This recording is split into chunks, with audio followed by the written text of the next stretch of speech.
Hello, my dear students. Once again, welcome to Learn English with Pradeep. I am Pradeep Kushwaha. पिछली class में हम लोगों ने previous year के हाई स्कूल इंग्लिश पेपर को solve किया था। सेक्शन ए पार्ट हम लोगों ने सॉल्व किया था, संपूर्ण सॉल्व किया था।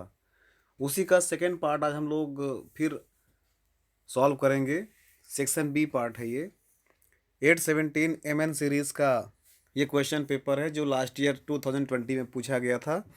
उसे संबंधी प्रश्न जो सेक्शन बी से रिलेटेड हैं, ग्रामर पोर्शन से रिलेटेड हैं, आज हम लोग उसको सॉल्व करते हैं। तो आइए, ये क्वेश्चन नंबर 10 होगा आपका। जो क्वेश्चन नंबर 1 to 9 होगा वो आपका सेक्शन ए से रिलेट करेगा, और सेक्शन बी से क्वेश्चन नंबर 10 से स्टार्टिंग होती है। तो ये पहला क्वेश्चन क्वेश्चन नंबर 10 में दिया रहेगा, do as directed against each of the following sentences. अर्थात जो प्रश्न दिए हैं उनके ब्रैकेट में जो संकेत दिया है उसी के आधार पर आपको नीचे दिए गए प्रश्नों को हल करना है। जैसे पहला प्रश्न दिया हुआ है, gave him the father poor 500 treatment rupees for. अब ये ब्रैकेट में दिया हुआ है, ध्यान समझिएगा। ये ब्रैकेट में दिया हुआ है, frame a correct sentence by reordering the word. ये जो वर्ड दिए गए हैं इन वर्डों को रीऑर्डर में करना है और सेंटेंस को एक कंप्लीट सेंस निकालना है। अब हमें खोजना क्या है इसमें, जब भी कभी रीऑर्डर करने की बात आए तो हमको पहले सब्जेक्ट खोजना होता है, फिर वर्ब खोजना होता है, फिर ऑब्जेक्ट खोजना होता है, और लास्ट में हमें कॉम्प्लीमेंट या अदर वर्ड्स खोजने होते हैं। अब हम यहाँ पे खोजेंगे, gave him the father poor 500 rupees dot dot dot. तो अब हम लोग फादर, ये हम लोग देख रहे हैं दी फादर, ये हमारा क्या है, सब्जेक्ट हो रहा है। गेव वर्ब हो रहा है।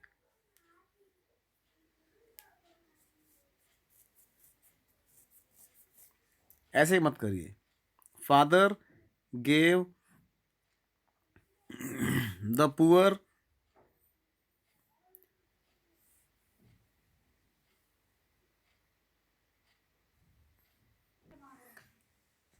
इसको हम लोग सॉल्व करते हैं तो ये हो जाएगा दी पुअर फादर। ध्यान सुनिएगा, ये हमारा सब्जेक्ट क्या हो गया, द पुअर फादर, ये हमारा सब्जेक्ट हो गया। वर्ब क्या है, गेव, ऑब्जेक्ट हो गया हिम, और लास्ट में जो जो भी बचे पूरा लिख देते हैं।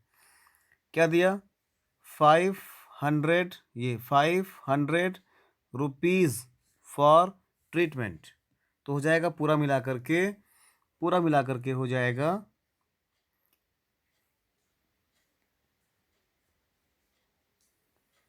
दो एक नंबर में, पुअर 2 नंबर में, फादर 3 नंबर में, the poor father gave 4 number में, 5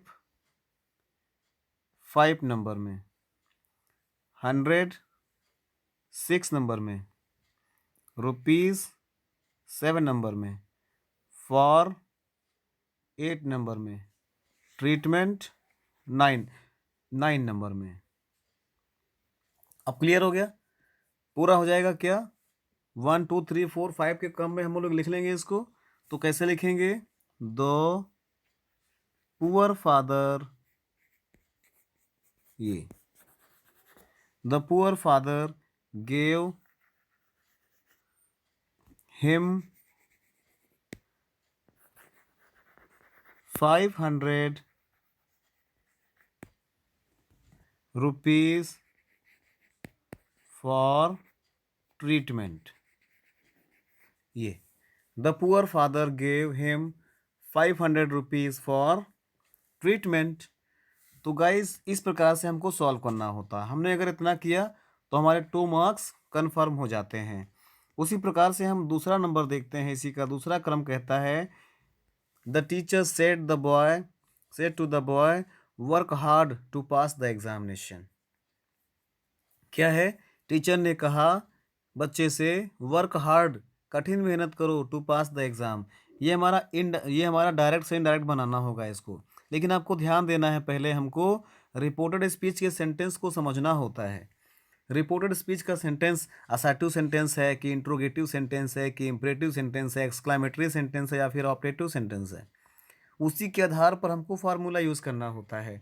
तो यहाँ पर देखिए लिखा हुआ है work hard to pass the examination. Exam pass करने के लिए कठिन मेहनत करो, एडवाइस दिया जा रहा है क्या। और ये हमारा इम्परेटिव सेंटेंस है। क्या है? Imperative sentence. अब हमने जाना है इम्परेटिव सेंटेंस अगर हमारा रिपोर्टेड स्पीच में अगर एडवाइस की बात हो रही है तो रिपोर्टिंग वर्ब को किस में चेंज करेंगे? एडवाइज्ड में चेंज करेंगे। किस में चेंज करेंगे? ये एडवाइज्ड में चेंज कर देंगे। तो क्या हो जाएगा? The teacher advised the boy. ये इसके स्थान पर क्या लिख देंगे? ये लिख देंगे द टीचर, ये the teacher advised the boy. अब देखिए हमने पढ़ा है कि जब हम इम्परेटिव सेंटेंस को चेंज करते हैं तो उसमें हम लोग कनेक्टिंग वर्ड या कंजंक्शन के रूप में किसका प्रयोग करते हैं? टू का प्रयोग करते हैं। किसका प्रयोग करते हैं? टू का। तो यहाँ पर हो जाएगा टू। तो the teacher advised the boy to work hard to pass the examination. Exactly clear है ना? तो हम मैं इसको लिख के बताता हूँ एक बार। द टीचर, ये the teacher advised the boy, लिखते चलेंगे आप लोग, to work hard to pass the exam, to pass the examination. Exactly ऐसे आपको लिखना है। The teacher advised the boy to work hard to pass the examination. ठीक है ना? ये आपके 2 नंबर दिलाएगा। इसी प्रकार से क्वेश्चन और इसी में का 3 नंबर देखते हैं हम लोग। 3 नंबर कहता है do you help me, do you help me. ये क्या है? Change into passive voice. अब इसको आपको पैसिव वॉइस में चेंज करना है। Do you help me, do you help me, क्या तुम मेरी मदद करते हो। ध्यान समझिएगा, ये क्या है? हमारा प्रेजेंट इंडेफिनिट टेंस का इंट्रोगेटिव सेंटेंस है। अब इसको पैसिव वॉइस बनाना होगा तो हमको पता है इसमें वाज या वर्ब को हमको हेल्पिंग वर्ब के रूप में रखना पड़ता है। इसके बाद हमें ऑब्जेक्ट लाना पड़ेगा। तो ये हो जाएगा वाज, फिर मी है तो मी को हमको लाना पड़ेगा सब्जेक्ट के रूप में, वाज आई। फिर हेल्प को वर्ब की थर्ड फॉर्म में हेल्प्ड, वाज आई हेल्प्ड। किसके द्वारा? देखिए वाज आई हेल्प्ड, चूँकि हमको पता है कि इम्परेटिव सेंटेंस ये यू हमारा ऑब्जेक्ट है, यू ऑब्जेक्ट है तो बाई लगा करके हम लोग लिखेंगे बाई यू, ये हमारा ऑब्जेक्ट पहुंच जाएगा। लास्ट में इंट्रोगेटिव सेंटेंस है तो इस प्रकार से हम लोग लिखेंगे कैसे?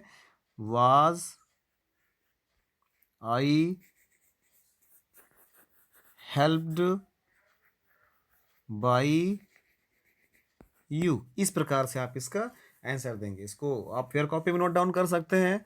आगे बढ़ते हैं। क्वेश्चन नंबर 4 देखिएगा। क्वेश्चन नंबर 4 कहता है ही वॉज पनिश्ड फॉर, और यहाँ पर फिल इन द ब्लैंक दे दिया है और इसको करना क्या है? Use the correct form of the verb make to fill in the blank.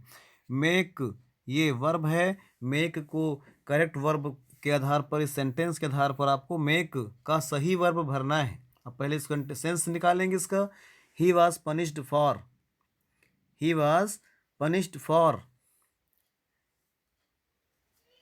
क्या? Make unwise, making unwise, made unwise, क्या होगा? He was punished for making unwise. Exactly making unwise यहाँ पर भरा जाएगा। ये मेकिंग, ये मेकिंग अनवाइज क्या भरेंगे? मेकिंग अनवाइज, MAKING, ये मेकिंग अनवाइज। चलिए वेरी गुड। 2 मार्क्स आपके मिलते जा रहे हैं। आपने देखा, आपने 4 क्वेश्चन कर लिए, आपके 8 मार्क्स कन्फर्म हो गए हैं। मीन्स आपने क्वेश्चन नंबर 10 का आंसर करेक्टली दे दिया है। अब हम लोग आते हैं क्वेश्चन नंबर 11 की तरफ। क्वेश्चन नंबर 11 को ध्यान से पढ़ना है। Choose the correct preposition from one given below the sentence to fill in the blank. क्या कहते हैं? नीचे दिए गए सेंटेंस को ध्यान से पढ़ना है और जो यहाँ पर विकल्प दिया गया है इस विकल्प में से कोई एक आपको प्रीपोजिशन इस सेंटेंस में भरना है। ठीक है ना? चलिए तो क्या है? आई am proud always remember, proud के साथ क्या लिखा जाता है? प्राउड के साथ हमेशा ऑफ का प्रयोग करते हैं। I am proud of my son, मुझे अपने पुत्र पर गर्व है। Proud of, always remember, proud के साथ हमेशा हम लोग ऑफ का प्रयोग करते हैं। प्राउड ऑफ, तो आपका विकल्प क्या हो जाएगा? प्राउड ऑफ, ये ऑप्शन आपका सही हो जाएगा। आपको मिलते हैं 2 मोर मार्क्स। आगे बढ़ते हैं। नेक्स्ट नंबर है कंप्लीट द फॉलोइंग सेंटेंस। आपको सेंटेंस को कंप्लीट करना है भाव को स्पष्ट रखते हुए। लिखा हुआ है can you tell me where, क्या आप मुझे बता सकते हैं? Can you tell me where are you going, आप कहाँ जा रहे हैं? आप और भी कर सकते हैं, can you tell me where are you going. ठीक है ना, इस प्रकार से हम लोग इसको भर सकते हैं। Can you tell me where are you going, last में हम लोग क्वेश्चन मार्क का प्रयोग करेंगे। ठीक है ना, can you tell me where are you going, can you tell me where are you going. आगे बढ़ते हैं सी की तरफ। Complete the spelling of the following word, नीचे दिए गए शब्द की आपको स्पेलिंग क्लियर करनी है, स्पेलिंग सही से रखना है। जैसे लिखा हुआ है NEGHBUR, क्या बनेगा guys? Comment fast, send your comment, जल्दी कमेंट करें। Yes exactly, neighbour, NEIGHBOUR, neighbour spelling क्या होता है? NEIGHBOUR, neighbour. नेबर मीन्स पड़ोसी। इसी प्रकार इसको देखिए TNG space E, yes tongue, comment your tongue, send your comment TONGUE, tongue. Tongue means क्या होता है? जीभ, TONGUE, टंग। टंग मीन्स जीभ। Very good. आगे बढ़ते हैं, नेक्स्ट क्वेश्चन की तरफ चलते हैं। पंक्चुएशन 2 मार्क्स के हैं। बहुत इजीली हम लोग 2 मार्क्स गेन करते जा रहे हैं। Slow but steady, we will get 100 to 100 marks in English. Exactly, this is not a fun. Yes, exactly, you will get it. आगे बढ़ते हैं।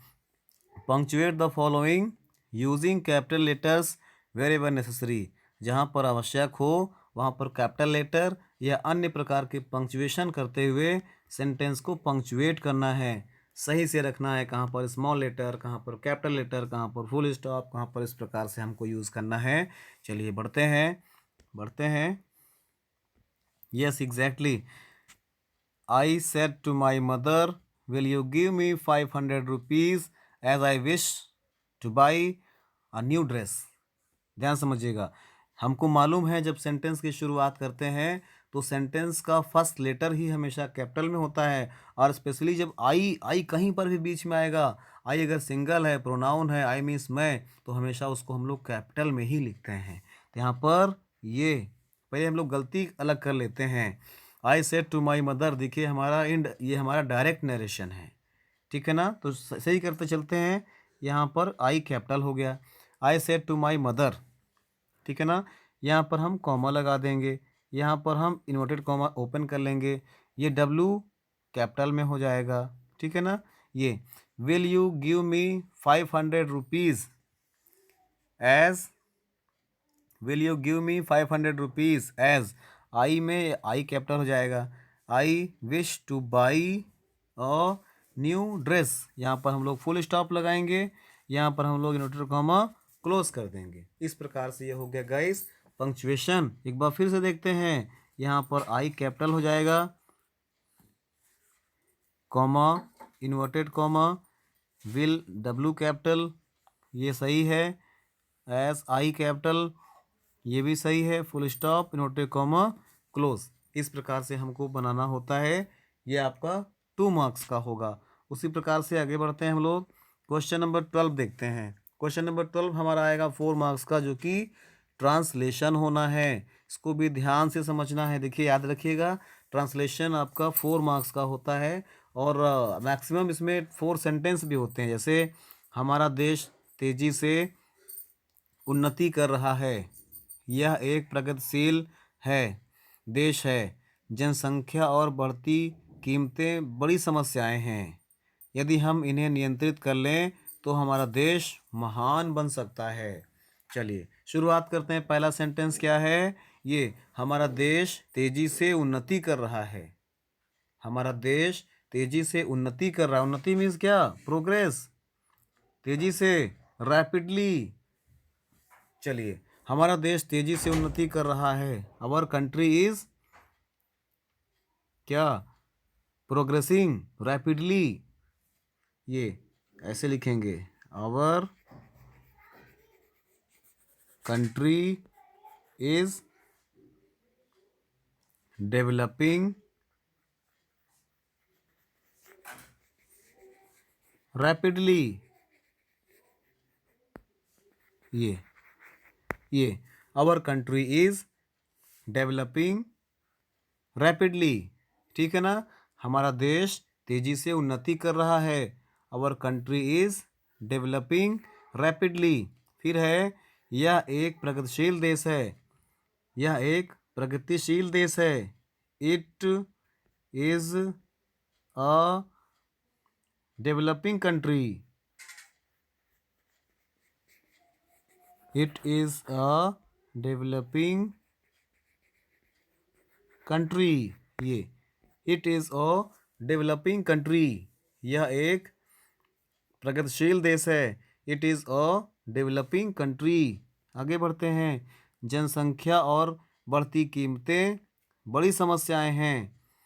जनसंख्या और बढ़ती कीमतें बड़ी समस्याएं हैं। जनसंख्या क्या होता है? क्या? पॉपुलेशन। और बढ़ती कीमतें, हाई प्राइस और बिग प्रॉब्लम्स। तो क्या हो जाएगा? पॉपुलेशन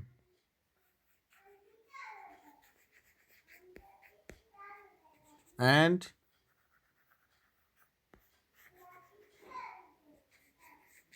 हाई प्राइस और दी बिग प्रॉब्लम्स। और दी बिग प्रॉब्लम्स। तो क्या हो जाएगा?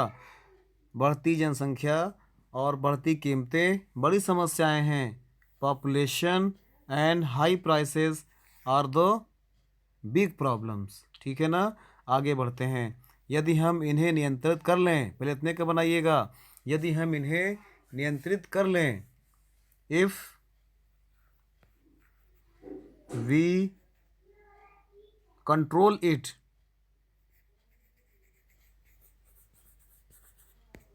If we control it, control on it या कंट्रोल इट, तो हमारा देश महान बन सकता है। आवर कंट्री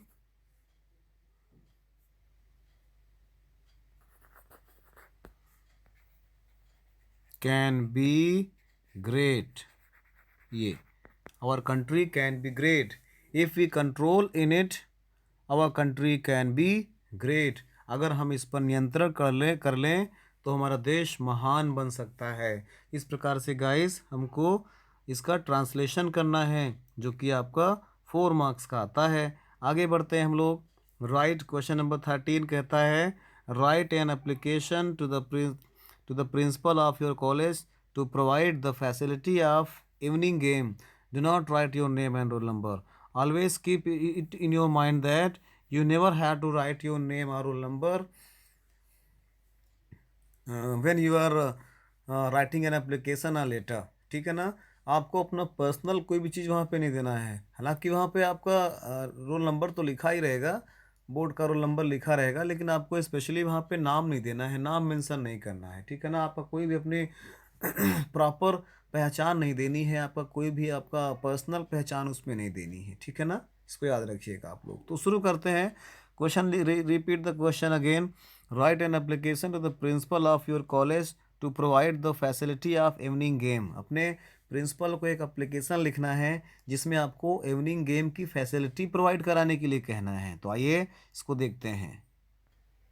क्वेश्चन कई प्रकार से पूछा गया है। इस प्रकार से जितनी बार क्वेश्चन पूछा गया है उन सारे क्वेश्चन को लेकर हम आप लोग के बीच में आए हैं। देखिएगा, ये आपका इसे लिखा हुआ है सामने, application for arrangement for evening game. ये क्वेश्चन कई प्रकार से पूछा जा सकता है, जैसे write an application to the principal requesting him to make regular arrangement for evening game. 19 and 20 पूछा गया है। इसी प्रकार से write an application to your game teacher for arranging regular evening games in the college.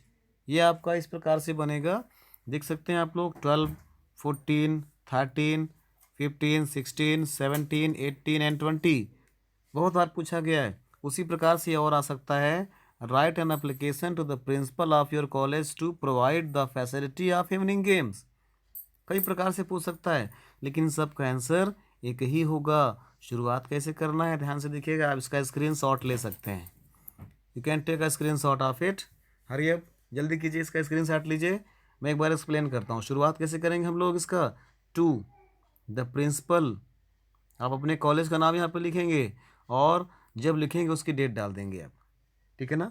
Very good. Subject क्या है हमारा, requesting for the arrangement of evening games. आपको इवनिंग गेम का अरेंजमेंट करने के लिए अपने टीचर को या प्रिंसिपल मैम को या प्रिंसिपल सर को रिक्वेस्ट करना है, एप्लीकेशन देना है। फिर क्या लिखेंगे, sir most respectfully I beg to say that most of the students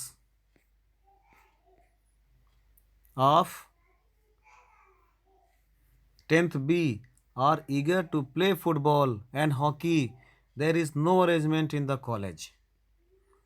I therefore request you, your good self, to make arrangement for regular evening games for practice. I shall be highly obliged. Your obediently Mukesh Rana, class 10th B। तो guys इस प्रकार से आपको इसको लिखना है। आप इसका स्क्रीनशॉट ले लीजिए। ये मैं फिर से एक बार आपको दिखा देता हूँ। Once again take a screenshot of it. Yes, done. इसका रेस्ट पार्ट भी यहाँ पे दिया हुआ है, इसका भी स्क्रीनशॉट लीजिए। इसको फेयर कॉपी में लिख करके 2-3 टाइम्स आपको प्रैक्टिस कर लेना है, जिससे किसी भी प्रकार का स्पेलिंग मिस्टेक आपको नहीं हो। आइए अगले प्रश्न की तरफ बढ़ते हैं। इसी क्वेश्चन का दूसरा विकल्प हम लोग देख लेंगे। Write a letter to your friend inviting him or her to attend your birthday party. Do not write your name and address. दूसरा क्वेश्चन, इसमें विकल्प के तौर पर आप चाहे तो ये कर सकते हैं या फिर आप दूसरा नंबर कर सकते हैं, दोनों में से आपको कोई एक करना होगा। आप अपने बर्थडे पर अपने फ्रेंड्स को इनवाइट कर सकते हैं। इसके लिए मैं फिर से जब नेक्स्ट सीरीज़ कराऊंगा तो उस सीरीज़ में इस प्रकार क्वेश्चन आएंगे तो उसको सॉल्व करा दूंगा। अभी due to scarcity of time हम लोग इसको भी रेस्ट में छोड़ देते हैं, आगे बढ़ते हैं। Question number 14। क्वेश्चन नंबर 14 को ध्यान से समझना है, भी आपका 6 मार्क्स का है। Write a composition on one of the following topics in about 75 words. Points are given below for each topic to develop a comprehension. आप कंपोजिशन, आपको यहाँ पर कंपोजिशन लिखना है, ऐसे लिखना है, और इसके लिए आपको आउटलाइन दी गई है, हेडिंग्स दी गई हैं। इन हेडिंग्स की मदद से आपको एक ऐसे लिखना है। जैसे पहला आपको मैं पहले एक बार ऐसे आपको ग्लिम्स दिखा देता हूँ इसकी। जैसे पहला आप लिख सकते हैं इंडियन फार्मर पे, introduction, his dress, his house, his education and enjoyment, changes in his life और कंक्लूजन। आप इसको लिख सकते हैं।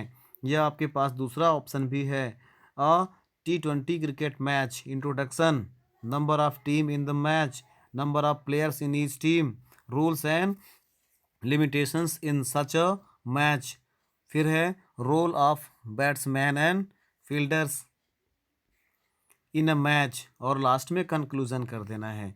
आपके पास दूसरा तीसरा विकल्प भी है, थर्ड है योर क्लास टीचर। अपने क्लास टीचर पे भी आप लिख सकते हैं introduction, his her dress and personality, his or her behaviour and qualities, his or her method of teaching, and last में कंक्लूजन। इस प्रकार से आपके पास 3 विकल्प रहेंगे। इन 3 में से आपको कोई एक करना होगा, ठीक है ना। आइए हम लोग दोनों देख लेते हैं। हम लोग माई क्लास टीचर को भी देख लेते हैं, साथ में इसको भी देख लेते हैं। तो पहले T20 क्रिकेट मैच को देखते हैं। ये T20 क्रिकेट मैच कई प्रकार से पूछ सकता है। जैसे क्रिकेट मैच 2020 MK सीरीज़ में आया है। योर फेवरेट गेम 2011 और 19 में आया हुआ है। अ गेम और मैच यू प्ले 13 एंड 14 में आया है। T20 क्रिकेट मैच 18 में आ चुका है। वनडे क्रिकेट मैच 19 में आ चुका है। इस प्रकार से क्वेश्चन कई बार कई प्रकार से क्रिकेट या गेम से संबंधी पूछ सकता है, जिसमें आपको इसी कंपोजिशन को लिखना है। आइए जानते हैं, शुरुआत करते हैं। शुरुआत में क्या होगा आपका, हिंट, इंट्रोडक्शन, डिस्क्रिप्शन और कंक्लूज़न। शुरुआत करते हैं इंट्रोडक्शन से। It was the republic day का दिन था। The cricket match was played between two colleges, KP inter college and CAV inter college. In evening, शाम के समय केपी इंटर कॉलेज और सीएवी इंटर कॉलेज के बीच में क्रिकेट मैच खेला जाता है। Both the teams came at 3 PM। KP inter college KP inter college yes batted first. इस प्रकार से 3 बजे केपी इंटर कॉलेज की टीम बैटिंग करने के लिए पहले आती है। अब हम देखते हैं इंट्रोडक्शन, ध्यान समझिएगा इसको। अब हम लोग लिखते हैं डिस्क्रिप्शन। डिस्क्रिप्शन को ध्यान से समझना है। डिस्क्रिप्शन क्या होता है, इसमें आप डिटेल में हम लोग जानेंगे इसके बारे में, क्रिकेट के बारे में थोड़ा सा। तो Ravi the captain of KP inter college was run out. Ravi जो कि केपी इंटर कॉलेज के कैप्टन हैं वो रन आउट हो जाते हैं। He scored 20 run. उन्होंने 20 रन का स्कोर किया था। Vikas the captain of CAV inter college scored only 10 runs. जो Vikas the captain of CAV inter college, उन्होंने केवल 10 रन स्कोर किए थे। His show was poor. उनका शो आज का बहुत बेकार रहा है। Rajesh open magnificently dot dot. इस प्रकार से आपको इसको पूरा रीड कर लेना है। ये आपके सामने स्क्रीनशॉट, ये आप इसका स्क्रीनशॉट ले सकते हैं। इसको डिटेल में पढ़कर टाइम वेस्ट करना ठीक नहीं है। तो इसमें ये हुआ कि जिसने जितना स्कोर किए हैं उन सबको इसमें डिटेल में दे दिया है। आप इसका स्क्रीनशॉट ले सकते हैं, ठीक है ना। Hurry up, take a screenshot of it. Yes, very good. इसमें और आप देखिए लास्ट में कंक्लूजन दिया हुआ है, निष्कर्ष की बात करते हैं। The match was very interesting. Match बहुत ही इंटरेस्टिंग था। It was full of ups and down. इसमें पूरा उतार और चढ़ाव था। Fortune smiled sometimes this side and sometimes that side. Fortune भाग्य कभी इधर मुस्कुरा रहा था, कभी उधर मुस्कुरा रहा था। Some players of CAV inter college played well. CAV inter college के बहुत से प्लेयर अच्छा खेले, but they could not score well. लेकिन वो अच्छा स्कोर नहीं कर सके। और क्या था फिर, the team of KP inter college played somehow well and won the match. इस प्रकार से केपी इंटर कॉलेज की टीम कुछ अच्छा खेलती है और फाइनली वही जीत जाती है। तो इस प्रकार से ये हो गया आपका कंपोजिशन। दूसरा एक कंपोजिशन विकल्प के तौर पर उसको देख लेते हैं। ये माय बेस्ट टीचर पे भी एक विकल्प दिया हुआ था। आप चाहे तो उसको ना करके आप ये वाला विकल्प चूज कर सकते हैं, as you prefer. You have to do any one between two. देख, इसको भी एक बार देख लेते हैं, एक्सप्लेन कर लेते हैं। मे बी आने वाले एग्जाम्स में ये वाला आ जाता है, इसलिए हर का एटलीस्ट 4 और 5 कंपोजिशंस तो हमें लर्न करना पड़ेगा। इसको आप स्क्रीनशॉट लेते चलिएगा, लर्न करते चलिएगा, पॉज करके आप इसको फिर कॉपी में लिख भी सकते हैं। Very good. ये एन आइडियल टीचर, एक आदर्श टीचर, माय इंग्लिश टीचर पे आ सकता है, माय बेस्ट टीचर पे आ सकता है, और क्लास टीचर पे आ सकता है, अ गुड टीचर पे आ सकता है। और कितनी बार आया हुआ है इसको आप लोग खुद ही देख सकते हैं। There is no need of any explanation of this topic. Really, this topic has been asked many times in your board exam. So be careful and write in your fair copy this composition. Really आग चलिए हम लोग बढ़ते हैं, आगे बढ़ते हैं। इसको हिंट से शुरुआत करते हैं। हिंट में हम लोग क्या लिखेंगे, जो जो हमें टॉपिक्स लिखने होंगे, जो जो हमें हेडिंग लिखनी होगी। इंट्रोडक्शन लिखेंगे, हिज ड्रेस एंड अपीयरेंस लिखेंगे, his behaviour, his method of teaching and his qualities हमको लिखना है। तो इसको एक्सप्लेन कर लेते हैं। शुरुआत हम लोग करेंगे इंट्रोडक्शन से। There are many teachers in my college. मेरे कॉलेज में बहुत से टीचर हैं। I respect all of them but I like Shri GP Sharma most. मेरे कॉलेज में बहुत सारे टीचर्स हैं, मैं उनका बहुत सम्मान करता हूँ, लेकिन जीपी शर्मा उन सब में प्रमुख हैं। He is N MALT। वह MA और LT हैं। ही टीच में हिंदी। वह मुझे हिंदी पढ़ाते हैं। He is my class teacher. वो मेरे क्लास टीचर भी हैं। His dress and appearance. उनका पहनावा और प्रस्तुति। ही पुट्स ऑन सिंपल क्लॉथेज। वो सिंपल कपड़े पहनते हैं। In summer he puts on dhoti and shirt. और वो समर के समय में धोती और कुर्ता या धोती और शर्ट पहनते हैं। और in winter he puts on a sweater and woollen coat also. और ठंड के समय में वे स्वेटर और वूलन कोट भी पहनते हैं। He uses a cap on his head. और वो अपने सिर में एक टोपी भी पहनते हैं। He is about 40 years old. वो लगभग 40 वर्ष के हैं। He is tall healthy and well well build. वह लंबे हैं, स्वस्थ हैं और वेल बिल्ड हैं, अच्छी तरह उनका तंदुरुस्त शरीर है। He is always happy. और वो हमेशा खुश रहते हैं। फिर आगे बढ़ते हैं। हिज बिहेवियर, उनका व्यवहार कैसा है। His behaviour is not harsh. उनका बिहेवियर बहुत बुरा नहीं है। He is kind toward the students. वह बच्चों के प्रति बहुत दयालु रहते हैं। फ्रेंडली टू टीचर्स, और टीचर्स के प्रति भी मित्रतापूर्ण व्यवहार करते हैं। His habits are of a sweet tempered man. और उनका व्यवहार एक स्वीट टेम्पर्ड मैन की तरह, अर्थात बहुत ही नम्र विनम्र स्वभाव की तरह उनका स्वभाव है। और his manners are very charming. और उनका मैनर, उनका तौर तरीका बहुत ही आकर्षक है। हिज मेथड ऑफ टीचिंग, उनके टीचिंग करने का मेथड कैसा है। His method of teaching is effective. उनके टीचिंग करने का मेथड बहुत ही प्रभावशाली है। और his lessons are very interesting. और उनके जो पाठ हैं बहुत ही इंटरेस्टिंग होते हैं। Even the weakest students follows him easily. यहाँ तक कि जो सबसे कमज़ोर बच्चा होता है वो भी उनको बहुत आसानी से समझ जाता है। और he is the master of his subject. और वह अपने सब्जेक्ट के मास्टर हैं, विशेषज्ञ हैं, मालिक हैं। और हिज क्वालिटी, उनकी विशेषताएं बताते हैं। He has many good qualities. उनकी बहुत सी विशेषताएं हैं। He is a man of good character. वह एक अच्छे चरित्र वाले व्यक्ति हैं। He is regular punctual and hard working. वो रेगुलर आते हैं, पंक्चुअल रहते हैं और हार्ड वर्किंग भी हैं।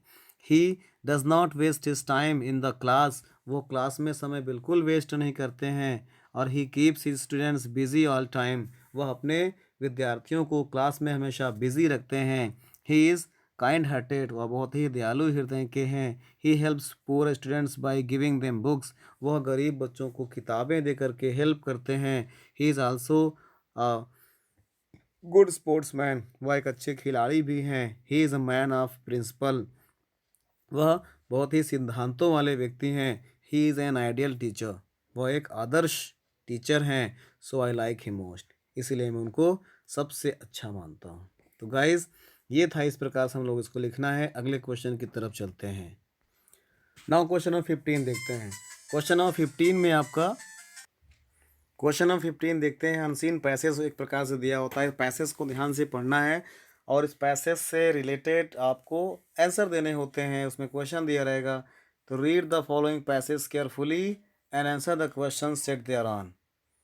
कहते हैं read the passage carefully, passage को ध्यानपूर्वक पढ़ना है। And answer the question set thereon, और उसमें संबंधी क्वेश्चन का आपको आंसर देना है। पहले इसको रीड करते हैं, ध्यान से रीड करिएगा।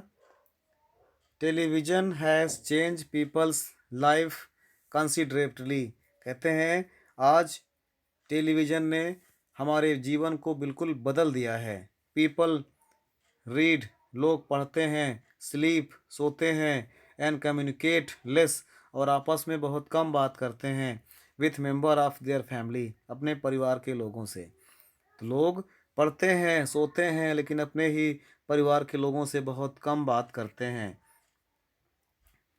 It has affected the care of children, और उन्होंने और इसी कारण से बच्चों के भविष्य में, बच्चों की केयर में काफ़ी अंतर आया है। एंड एल्डरली पीपल, और जो बुज़ुर्गों के भी केयर में, सावधानी में या ध्यान देने में परिवर्तन आया। लोग तो बिज़ी रहते हैं, वो अपने घर परिवार और बच्चों, अपने बुज़ुर्गों का ध्यान नहीं दे पाते हैं। Children and youth spend most of their times in watching television. बच्चे और युवा अधिकतर अपना समय टेलीविज़न देखने में बिता देते हैं। Children and youth of today are well aware about various products being advertised, और आजकल के बच्चे और युवा उसमें प्रचार किए जाने वाले प्रोडक्ट के बारे में अच्छी तरह से परिचित हैं। It has badly affected the food habit of young generation, और इसी कारण से जो यंग जनरेशन है उसके फूड हैबिट में काफ़ी परिवर्तन आया है। और they keep themselves busy with various games and sports, वे खुद को तमाम प्रकार के गेम में, तमाम प्रकार के स्पोर्ट्स में बिजी रखते हैं। और प्रोग्राम्स आल्सो, और तमाम प्रकार के प्रोग्राम में भी अपने आप को बिजी रखते हैं। Hardly they have time to watch educational and instructive programmes, मुश्किल से ही उनके पास समय मिलता है एजुकेशनल और इंस्ट्रक्टिव प्रोग्राम को देखने के लिए। इट हैज़ बैडली अफेक्टेड, इसने बहुत ज़्यादा प्रभावित किया है studies of student of all level, her level के विद्यार्थियों के पढ़ाई में इसने बहुत ही बाधा पहुंचाई है। Some parents have cut off cable TV to reduce distraction of their children, बहुत से तो पेरेंट्स ने अपने घर के टीवी केबल ही कटवा दिए हैं जिससे कि बच्चों को पढ़ाई बाधित ना हो। तो ये हो गया हमारा क्वेश्चन। अब इसी की सहायता से हमको ये हो गया हमारा पैराग्राफ, और ये नीचे क्वेश्चन दिए गए हैं। 3 मार्क्स से क्वेश्चन है गाइस, ध्यान से समझिएगा। 6 मार्क्स का ये क्वेश्चन है। ये पैराग्राफ था अनसीन पैसेज से, नाम ही है इसका अनसीन पैसेज, रियली में अनसीन पैसेज ही है। चलिए देखते हैं। क्वेश्चन कह रहा है how has television change people's life, how has television changed people's life, इसका आंसर आपको मिलेगा कैसे, कहते हैं कि कैसे टीवी ने लोगों के जीवन को बदल दिया है। तो आप यहाँ से मिलेगा इसका यस।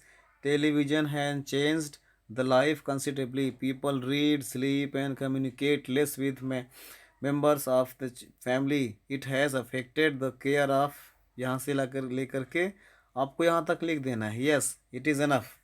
ये आपका हो गया फर्स्ट क्वेश्चन आंसर। यहाँ से आपको पूरा लेके चले आना है, ये यहाँ तक आपको लिखना है। एक बार हम फिर से इसको रीड कर देता हूँ। Television has change people's life considerably, people read, sleep and communicate less with member of their family, it has affected the care of children and elderly people. यहाँ तक आपको इसको लिख देना हो गया।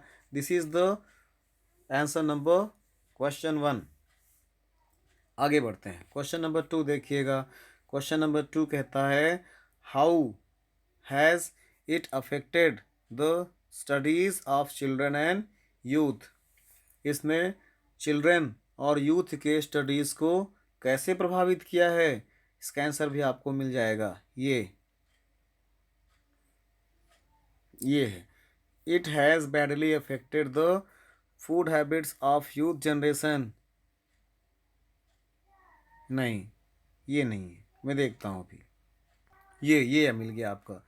ये it has badly affected, it has listen again, यहाँ से इट हैज़ बैडली अफेक्टेड, और आइए नीचे affected studies of students of all level, some parents have stopped cut off cables TV to reduce distraction of their children. आप इसको भी लिख सकते हैं और ऊपर की भी एक लाइन बढ़ा सकते हैं, क्योंकि आप बताएंगे कि लोग बहुत बिजी रहते हैं आजकल के बच्चे, टेलीविज़न देखने में, गेम खेलने में व्यस्त रहते हैं। The people of today, the students and youth of today are always busy watching TV, sports and different programs. They have no more time to study educational or instructive channels, so they spend their time in these things. तो इस प्रकार से आप लोग उसको लिख सकते हैं, ठीक है ना गाइज।